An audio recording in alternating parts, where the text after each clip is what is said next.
каждый гражданин. Депутатом Жоғарғы Кеңеша может стать любой гражданин, у которого есть высшее образование и который уже достиг 25-летнего возраста. Да, я знаю то, что эти выборы в Жоғарғы Кеңеша будут особыми для нас. Они будут, так сказать, даже гибридной системы. Там будут одномандатные выборы и партии будут заходить.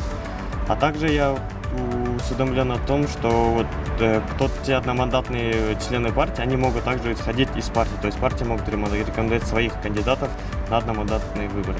Он обязательно должен быть гражданином Кыргызстана, и там, по-моему, 25 лет ему должно быть. Нет, в данный момент я не могу ничего.